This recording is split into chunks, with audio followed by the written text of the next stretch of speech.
Je suis atteinte d'handicap invisible donc. Je suis atteinte de handicap invisible, donc bien sûr, les gens pensent que je suis en bonne santé. Je suis atteinte de handicap invisible, donc bien sûr que lorsque je sors en béquille un jour et que le lendemain je sors sans, les gens croient que je fake. Je suis atteinte de handicap invisible, donc bien sûr que je prends énormément de médicaments. Je suis atteinte de handicap invisible, donc bien sûr quand on me demande comment ça va, je réponds que ça va parce que c'est trop compliqué à expliquer. Je suis atteinte de handicap invisible, donc bien sûr les médecins ont mis un temps fou à me diagnostiquer, dans mon cas ça a été 11 ans. Je suis atteinte de handicap invisible, donc bien entendu, quand je vais à la pharmacie, j'ai parfois le syndrome de l'imposteur, puisque je suis visuellement en bonne santé et que j'ai une tonne de médicaments à aller chercher. Je suis atteinte de handicap invisible, donc bien sûr que j'apprends toute ma liste de médicaments par cœur pour être capable de la citer de tête lorsque j'ai des rendez-vous à l'hôpital.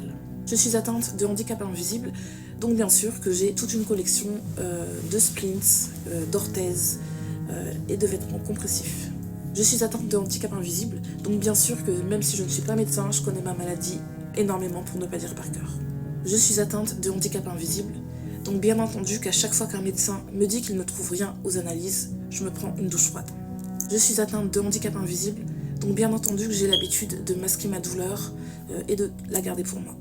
Je suis atteinte de handicap invisible, donc bien sûr qu'il m'a fallu des années avant d'accepter le fait que ma maladie est un handicap.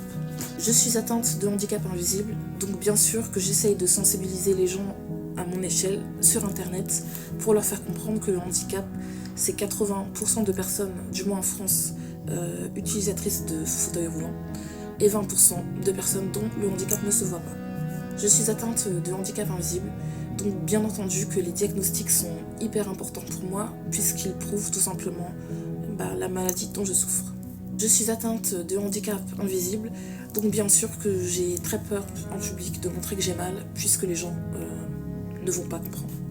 Je suis atteinte de handicap invisible, j'ai honte de le dire, mais bien sûr que j'aurais souhaité parfois, par moment, que mon handicap se voie. Parce que s'il ne se voit pas, aux yeux des gens, il est inexistant. Je suis atteinte de handicap invisible, donc bien sûr que pendant des années, certains médecins ont attribué mes symptômes à mes nombreuses grossesses et à mes accouchements. Je suis atteinte de handicap invisible, donc bien sûr que j'ai déjà pleuré à la fin d'une consultation parce qu'un médecin refusait de croire en mes symptômes. Je suis atteinte de handicap invisible, donc bien entendu que j'ai déjà stoppé tous mes traitements parce que j'en avais marre de ne pas avoir de traitement de fond. Je suis atteinte de handicap invisible, et bien sûr que malheureusement certains médecins ne sont absolument pas compétents en la matière. Je suis atteinte de handicap invisible, donc bien sûr que parfois il y a des bras de fer avec les médecins. Je suis atteinte de handicap invisible, donc bien entendu j'ai fait des tonnes d'examens et beaucoup sont revenus négatifs. Je suis atteinte de handicap invisible, donc bien entendu j'ai testé énormément d'antalgiques différents. Je suis atteinte de handicap invisible, donc bien sûr que mes enfants connaissent le nom et le fonctionnement de ma maladie. Je suis atteinte de handicap invisible, donc bien sûr que mon mari n'est pas seulement mon mari, mais également mon aidant. Je suis atteinte de handicap invisible, donc bien entendu, ma maladie m'a rapproché de moi-même, m'a permis de mieux comprendre le fonctionnement de mon corps et d'accepter plus facilement mes limites.